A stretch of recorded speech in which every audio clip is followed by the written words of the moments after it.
సమాహారానికి స్వాగతం. నా పేరు విశ్వనాథ్. పెద్దపల్లి నియోజకవర్గ తెలుగుదేశం పార్టీ అభ్యర్థి చింతకుంట విజయరమణారావు తన ప్రచారాన్ని చిన్నకలవల, ఉప్పరపల్లి, సుగ్లాంపల్లి, నారాయణపూర్, కొదురుపాక గ్రామాల్లో నిర్వహించారు. చిన్నకలవల రామాలయంలో ప్రత్యేక పూజలు నిర్వహించారు. తను చేసిన పనులు, అభివృద్ధి కార్యక్రమాలను వివరిస్తూ ఇంటింటా తిరిగి ఓటర్లను కలిశారు.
పెద్దపల్లి ఎమ్మెల్యేగా ఉన్న చింతకుంట విజయరమణారావు గడిచిన 5 సంవత్సరాల్లో పెద్దపల్లి నియోజకవర్గానికి పూర్తి స్థాయిలో నిధులు తీసుకురాలేక పూర్తి స్థాయిలో అభివృద్ధి సాధించలేకపోయారన్నారు కాంగ్రెస్ పార్టీ ఎమ్మెల్యే అభ్యర్థి తానపర్తి భానుప్రసాదరావు.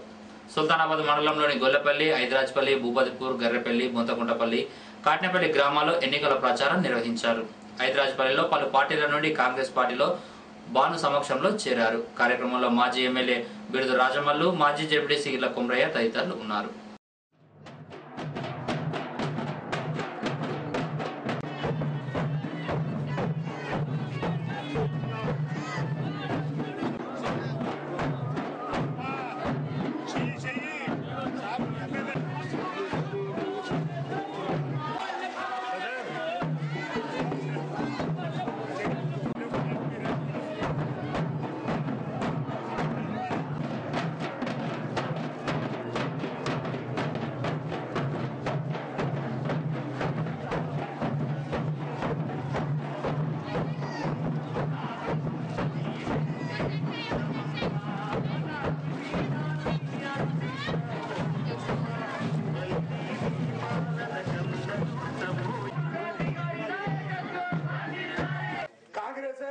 సోనియమ్మ గాంధీ ఇచ్చింది. సోనియమ్మ తెలంగాణ విషయంలో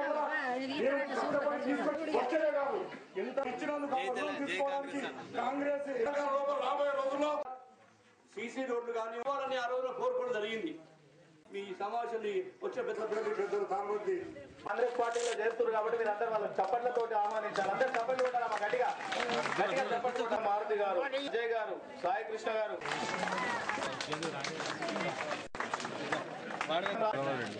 మల్లయ్య గారు, రెడ్డి గారు, గారు ముందరికి నాడు కొంచెం లైటింగ్ అంతా స్కై ఉన్నాయి.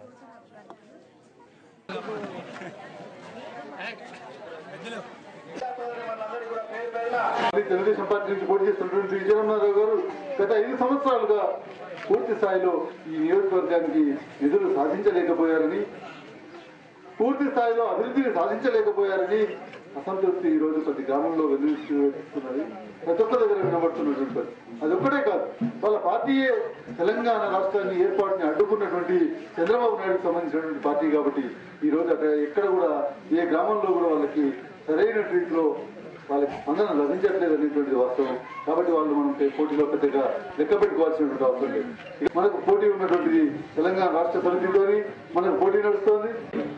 ఒక ఎంపీటీసీని కొనడానికి 5 లక్షలు, ఒక నాయకుడిని కొనడానికి 20 లక్షలు ఇట్లా ఇచ్చి నాయకుల్ని కొనుక్కుని రాజకీయం చేద్దామనే ఉద్దేశంతో మనోహర్ రెడ్డి గారు రాజకీయం చేస్తున్నారు. రేపు పొద్దున మీ నాయకులు అమ్ముడు పోయినంత మాత్రాన మీరు ప్రజలు అమ్ముడు పోతారా?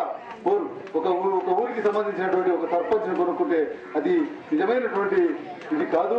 ఆ ఊరు కొనుక్కున్నట్టుగా ఆయన మనోహర్ రెడ్డి గారు భావిస్తే అది ఆయన విఘ్నతకి, ఆయన రాజకీయ నీతికి దానికే వదిలేస్తున్నాం. కానీ ఈనాడు రాజకీయాలలో ప్రజలకు కావాల్సింది ఏంటంటే లక్షలిచ్చి నాయకులను కొనుక్కోవడం కాదు, రాజకీయాల్లో ప్రజలకి ఏ సమస్యలు ఉన్నాయి, ఆ సమస్యలు మనం ఏ విధంగా తీర్చగలుగుతాం అని తెలిసినటువంటి నాయకులు కావాలి.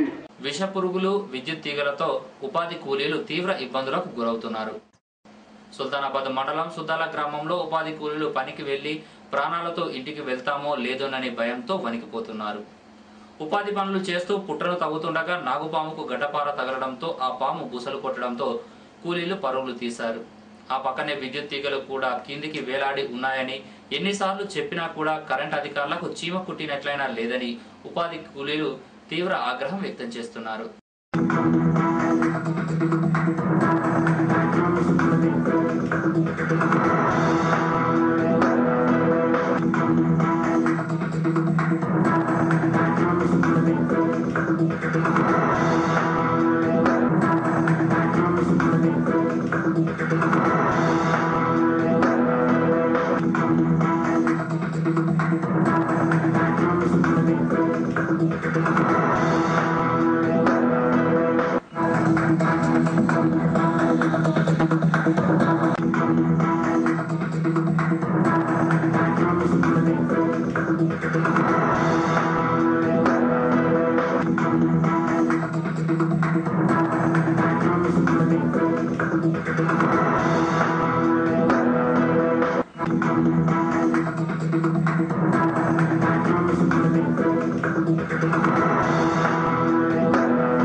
ఆ పుట్టలో దాదాపు 150 గుడ్లు ఉన్నవి.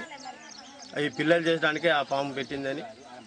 ఇంకోటి, ఈ ఉపాధి హామీ జరిగే స్థలంలో గతంలో నాతరి మల్లయ్య అనే ఎస్సీ కులస్తుడు కరెంట్ షాక్ వలన చనిపోవడం జరిగింది. అప్పటి నుంచి ఇప్పటి వరకు 2 సంవత్సరాల నుంచి విద్యుత్ అధికారులు కానీ విద్యుత్ సిబ్బంది కానీ ఈ వైరును మీదికి తీయకుండా ఇక్కడ పోలేస్తా అని చెప్పి పోలేయకుండా అలా అట్నే చేస్తుండ్రు. లేబర్కి పని కల్పించాలి. నిన్న కనుక పామే ఎవరినన్నా ఒకరిని కరిసి అంటే దాదాపు 2-3 చనిపోయేవాళ్ళు. చనిపోయిన తర్వాత బాధపడి అధికారులు వచ్చి మేము అవి చేస్తాం అంటారు. కానీ రాకముందు చనిపోకముందు ఏ అధికారి పట్టించుకోరు. దీని గురించి కూడా ఎండిఓ కానీ ఎంఆర్ఓ కానీ పట్టించుకొని పుట్టలు ఉన్నాయి, పాములు వెళ్తాయి, గిన్ని పాములు ఎత్తిపోసినాం. మొన్న ఇన్ని గుడ్లు పారలు తలుగుతాయి, ఎర్రలు మెసులుతాయి. అరచేతిలో పానం పెట్టుకొని పనికి వస్తున్నాం మేము. మాకు ఏమన్నా అయితే మాకు ఎవరు బాధ్యులు? ఆ ప్రాణాలు అనేటి ఏ క్షణంలో పోతే తెలియదు, అంత ప్రమాదంలో పనిచేస్తాను. కాబట్టి మాకు ఇన్సూరెన్స్ కానీ ఏదైనా మా ప్రాణానికి బాధ్యత తీసుకునేటోళ్ళు కావాలి. ఉపాధి హామీ పథకం జరుగుతుంది.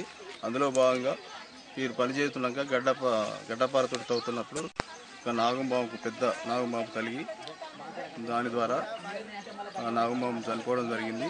అది ఒక 25 గుడ్లు పెట్టి కరెంటు వైర్లు చాలా కిందికి ఉండి దానికి ఒక మనిషి చనిపోయిండు. ఇప్పుడు కూడా అదే విధంగా వైర్లు ఉన్నాయి. అక్కడనే ఉపాధి హామీ పథకం జరుగుతుంది కాబట్టి ఇకనైనా కరెంటు డిపార్ట్మెంట్ వాళ్ళు ఆ వైర్లు తీసి సరి చేయగలని కోరుతున్నాం. ఇవి బులెటిన్ విశేషాలు. మరో బులెటిన్లో మళ్ళీ కలుసుకుందాం. నమస్కారం.